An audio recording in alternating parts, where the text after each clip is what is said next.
In our first unit of the course, we are going to be talking about a nice and relaxing topic: family life. At least I hope it's relaxing.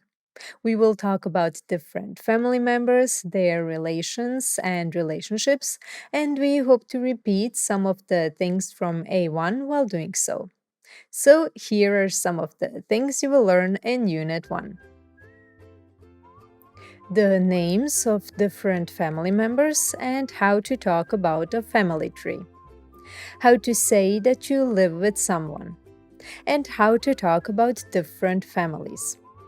You will learn some verbs that build the perfect without ge, how to use possessive forms when talking about family, for example, to say that it's someone's mother or the mother of someone, and the conjunction weil.